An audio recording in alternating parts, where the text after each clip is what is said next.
اگر صرف پانی سے جسم دھو لیں تو غسل ہو جائے گا یا صابن لگانا ضروری ہے؟ ایک بھائی لکھتے ہیں، ناپاکی کا غسل کرتے ہوئے کون سا کلمہ پڑھنا ہوتا ہے؟ پاک ہونے کے لیے اس طرح کی عورت چاہے 1000 مرتبہ ہی کیوں نہ غسل کر لے، اسے پاکی حاصل نہیں ہوگی، اس کا غسل نہیں ہوگا۔ 1000 مرتبہ چاہے وہ غسل کر لے تو اس کا غسل نہیں ہوگا، جس طرح پہلے ناپاک تھی ویسے ہی ناپاک رہے گی۔ ایک بھائی لکھتے ہیں کہ پیشاب کے ساتھ اگر کچھ قطرے نکل آئیں تو کیا غسل فرض ہوگا؟ السلام علیکم ورحمۃ اللہ وبرکاتہ۔ غسل کے وہ مسائل جو آپ لوگوں نے مجھ سے کمنٹ کے ذریعے یا واٹس ایپ کے ذریعے میسج کر کے پوچھے ہیں، آج کی اس ویڈیو میں آپ لوگوں کے سوالات کے جواب دینے جا رہا ہوں۔ بہت ہی اہم مسائل ہیں جو آپ لوگوں نے پوچھے ہیں، اور میں یہ سمجھتا ہوں کہ ان مسائل کا علم ہونا بے حد ضروری ہے، کیونکہ غسل فرض ہوا، آپ ناپاک ہو گئے، غسل کسی بھی سبب سے آپ کے اوپر فرض ہوا، میاں بیوی نے ازواجی تعلقات قائم کیے، غسل فرض ہو گیا، خواتین نے مخصوص ایام مکمل کر لیے، غسل فرض ہو گیا، آپ کو غسل کرنے کا صحیح طریقہ معلوم نہیں، غسل کے اہم مسائل آپ کو معلوم نہیں، آپ اگر کوئی مسٹیک کرتے ہیں، کوئی غلطی کرتے ہیں تو آپ کو طہارت حاصل نہیں ہوگی، آپ چاہے 1000 مرتبہ ہی کیوں نہ غسل کر لیں، اگر غسل صحیح طریقے سے نہیں کریں گے تو آپ کو طہارت حاصل نہیں ہوگی، پاکی حاصل نہیں ہوگی، تو آپ کی نمازیں بھی نہیں ہوں گی، لیکن الٹا آپ کو گناہ ہی ملے گا۔ ناپاکی کی حالت میں نماز ادا کرنا یہ بہت بڑا گناہ ہے، تو اس لیے ان مسائل کا علم ہونا بے حد ضروری ہے۔ ہر مسلمان کو چاہیے کہ کم از کم اتنا علم تو وہ سیکھ لے کہ اگر وہ ناپاک ہو جائے تو اسے غسل کرنے کا طریقہ معلوم ہو کہ غسل کے کتنے فرض ہیں اور اس کا طریقہ کار کیا ہے۔ تو اب چلتے ہیں ان سوالوں کی طرف جو آپ نے مجھ سے سوال وہ پوچھے ہیں۔ تو سب سے پہلا سوال محمد ارشد ڈوگر یہ سوال کرتے ہیں کہ غسل کرنے کے بعد ڈائریکٹ نماز پڑھ سکتے ہیں یا پہلے وضو کرنا ہوگا؟ بہت سارے لوگ میسج کرتے ہیں اور پوچھتے ہیں کہ غسل کر لیا اب نماز پڑھ سکتے ہیں یا پھر سے ہمیں دوبارہ وضو کرنے کی ضرورت ہے؟ دیکھیں، جب آپ غسل کرتے ہیں جتنے بھی وضو کے اعضاء ہیں دھونا فرض ہیں وہ سارے کے سارے دھل جاتے ہیں، کہ وضو میں چہرہ دھونا فرض ہے، دونوں بازو کو کوہنیوں سمیت دھونا فرض ہے، سر کا مسح کرنا فرض ہے، دونوں پاؤں کو دھونا فرض ہے۔ وضو کے جتنے بھی فرائض ہیں وہ غسل میں سارے دھل جاتے ہیں، جس کی وجہ سے غسل کے ساتھ آپ کا وضو بھی ہو جاتا ہے۔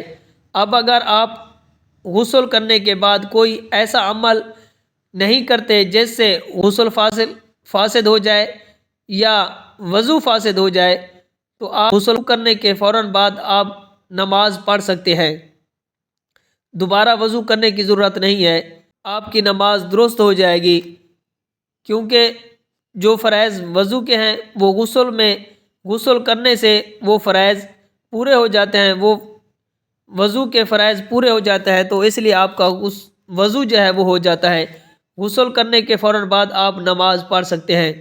اور بہت سارے لوگ یہ سمجھتے ہیں کہ اگر غسل کر رہے ہیں تو اس وقت تو ہم برہنہ حالت میں غسل کرتے ہیں، واش روم میں ہوتے ہیں، جسم پر کوئی کپڑا نہیں ہوتا، ہمارے وضو نہیں ہوتا، تو یاد رکھیے کہ یہ ضروری نہیں ہے، کہ بعض لوگ یہ سمجھتے ہیں کہ گھٹنا کھل جائے یا آدمی برہنہ ہو جائے تو اس سے وضو ٹوٹ جاتا ہے، تو یہ بہت بڑی غلط فہمیاں ہیں، کہ جس طرح لوگ سمجھتے ہیں کہ برہنہ حالت میں وضو ٹوٹ جاتا ہے یا گھٹنوں سے اوپر کپڑا ہٹ جائے تو اس سے وضو ٹوٹ جاتا ہے، تو ان چیزوں سے وضو نہیں فاسد ہوتا، وضو نہیں ٹوٹتا۔ اگر آپ نے غسل کیا ہے اور غسل کے بعد کوئی ایسا عمل آپ نے نہیں کیا جس سے وضو فاسد ہو جائے تو آپ اس غسل کے ساتھ دوبارہ نماز ادا بھی کر سکتے ہیں، ڈائریکٹ نماز پڑھ سکتے ہیں۔ اگر غسل کرنے کے بعد آپ وضو کر لیتے ہیں تو یہ آپ کو اس کا زیادہ ثواب ملے گا، لیکن بغیر وضو کے بھی غسل کرنے کے فوراً بعد آپ نماز پڑھ سکتے ہیں۔ اگلا سوال لکھتے ہیں بھائی جان، اور دوسرا سوال بھائی جان پوچھتا ہے، رانا محمد قاسم علی پور سے یہ بھائی سوال کرتے ہیں کہ صرف پانی سے جسم دھو لیں تو کیا غسل ہو جائے گا یا صابن لگانا ضروری ہے؟ دیکھیں، صابن، شیمپو وغیرہ یہ جتنے بھی چیزیں ہیں یہ صرف صفائی ستھرائی کے لیے ہے۔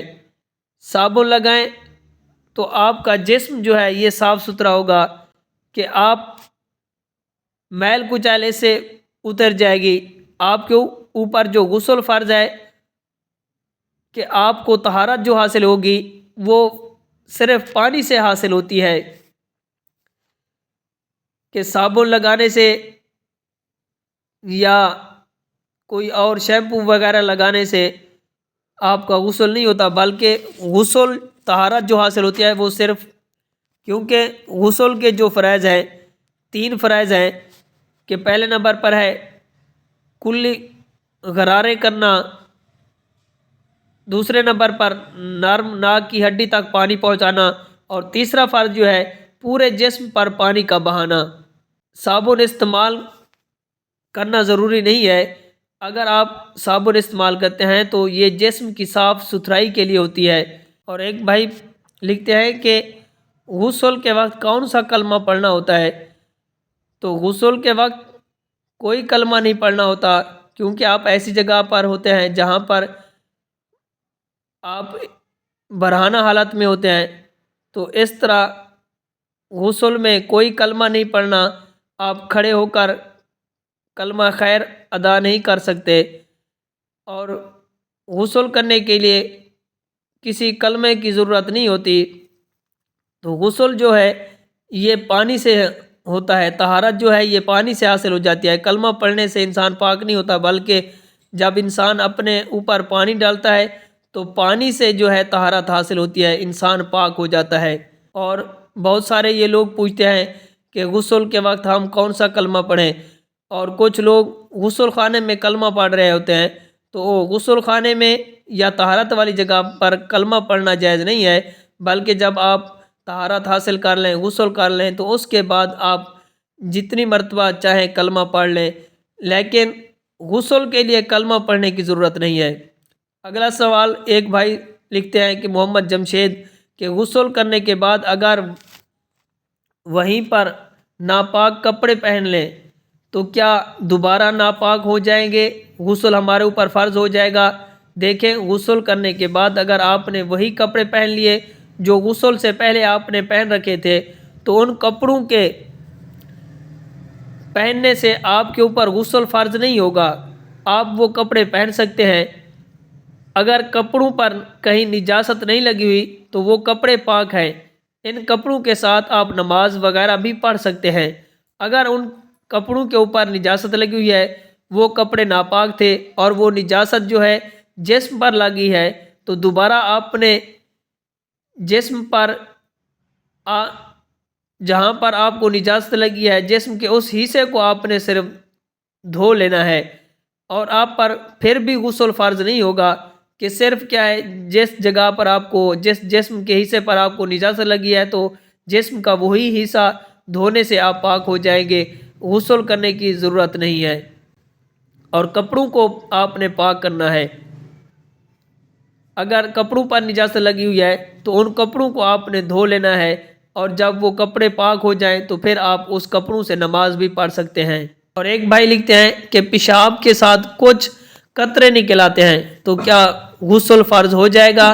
دیکھیں، پیشاب کے ساتھ بعض لوگوں کو یہ مرض ہوتی ہے کہ انہیں دھات وغیرہ کی بیماری ہوتی ہے، وہ قطرے اسے آتے رہتے ہیں، وہ قطرے نکل آتے ہیں، جس کی وجہ سے ان پر غسل فرض نہیں ہوتا، ان کا وضو فاسد ہو جاتا ہے قطرے نکلنے سے۔ لیکن اگر وضو کر لیا اور اسی طرح کپڑے پر نجاست لگ گئی تو کپڑے کا اتنا ہی حصہ پاک کرنا لازمی ہے جو ناپاک ہو گیا ہے، اور قطرے نکلنے سے غسل فرض نہیں ہوگا۔ اسی طرح محمد ارشد لکھتے ہیں کہ کیا غسل سے پہلے وضو کرنا ضروری ہے؟ بغیر وضو کے غسل کر لیا تو کیا ہوگا یا نہیں ہوگا؟ غسل سے پہلے وضو کرنا ضروری نہیں ہے، بلکہ سنت ہے۔ جس طرح میں نے سنت طریقہ سب سے پہلے بیان کیا ہے کہ ڈائریکٹ آپ جو سب سے پہلے آپ وضو کریں، سب سے پہلے آپ کے جسم پر جہاں نجاست لگی ہوئی ہے اس کو دھو لیں، اس کے فوراً بعد آپ وضو جس طرح نماز کا کرتے ہیں تو اس طرح وضو کر لیں، اس کے بعد جو ہے اپنے پورے جسم پر پانی بہائیں۔ تو یہ سنت طریقہ ہے کہ اگر غسل کرنے سے پہلے آپ وضو نہیں کرتے تو آپ کا غسل ادا ہو جائے گا، غسل کرنے سے آپ کے فرض جو ہیں وہ ادا ہو جائیں گے۔ تو غسل کرنے سے پہلے وضو کرنا یہ سنت ہے، اگر کوئی بھول کر نہیں کرتا تو اس کا غسل ہو جائے گا۔ اور کسی نے سوال لکھا ہے کہ اگر کسی خاتون نے نیل پالش لگا رکھی تھی اور اس پر غسل فرض ہوا اور اس نے بغیر نیل پالش کے اتارے غسل کر لیا تو غسل ہوگا یا نہیں ہوگا؟ دیکھیں، اس طرح عورت چاہے 1000 مرتبہ ہی کیوں نہ غسل کر لے، اسے پاکی حاصل نہیں ہوگی، اس کا غسل نہیں ہوگا جب تک وہ یہ غلطی درست نہیں کر لے گی، جب تک یہ اپنی غلطی کو درست نہیں کرے گی۔ 1000 مرتبہ بھی چاہے وہ غسل کر لے تو اس کا غسل نہیں ہوگا، جس طرح وہ پہلے ناپاک تھی اب بھی وہ ناپاک ہے۔ لپسٹک کے بارے میں پوچھتے ہیں کہ اگر وہ ہونٹوں پر لگی ہوئی ہے، ایسی لپسٹک ہے جس کی تہ بن گئی ہے اور وہ ہونٹوں پر لگی ہوئی ہے، غسل عورت کرتی ہے تو کیا اس سے غسل ہو جائے گا یا نہیں ہوگا؟ تو اس عورت کا بھی غسل نہیں ہوگا کہ ایسی لپسٹک جو اپنے اوپر تہ بنا لیتی ہیں، کیونکہ اگر وہ ہونٹوں پر لگی ہیں تو وہ پانی جو ہے ہونٹوں تک نہیں پہنچ سکتا کیونکہ اوپر تہ ہوتی ہے، تو ہونٹوں کا وہ حصہ خشک رہ جاتا ہے جس کی وجہ سے آدمی کو طہارت حاصل نہیں ہوتی، اس کا غسل ادا نہیں ہوتا، غسل کا جو تیسرا فرض ہے وہ ادا نہیں ہوتا۔ تو اس وجہ سے وہ عورت بھی جس نے لپسٹک لگائی اور لپسٹک لگانے کے بعد غسل کرتی ہے اور لپسٹک کو نہیں اتارتی تو اس کا غسل بھی نہیں ہوتا۔ غسل کرنے کے لیے لپسٹک کو پہلے اتاریں، اور اسی طرح نیل پالش جس عورت کے ناخن پر لگی ہے تو وہ بھی ان کو اتاریں، اس کے بعد غسل کریں۔ امید ہے آپ کو یہ مسائل سمجھ آ گئے ہوں گے۔ اللہ پاک عمل کرنے کی توفیق عطا فرمائے۔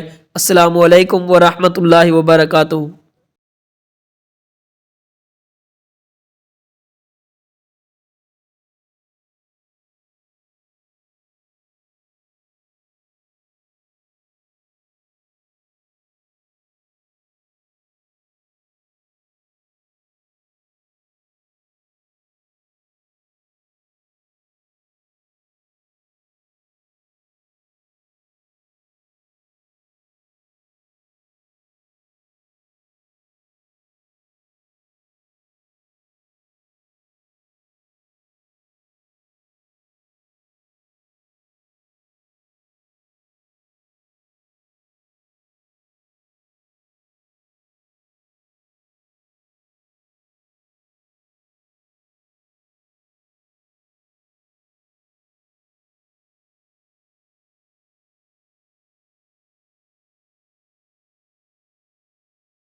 نماز برائی سے روکتی ہے، الغرض نماز اور تہجد سے گناہوں سے بچنے کی توفیق ملتی ہے۔ حضرت حسن بصری کی خدمت میں ایک شخص حاضر ہو کر کہنے لگا، حضرت تہجد کی توفیق میں کیا ملتا ہے، کوئی ترتیب بتائیں۔ تو آپ نے فرمایا، دن میں گناہوں سے اجتناب کرو، رات میں تہجد کی توفیق ہوگی۔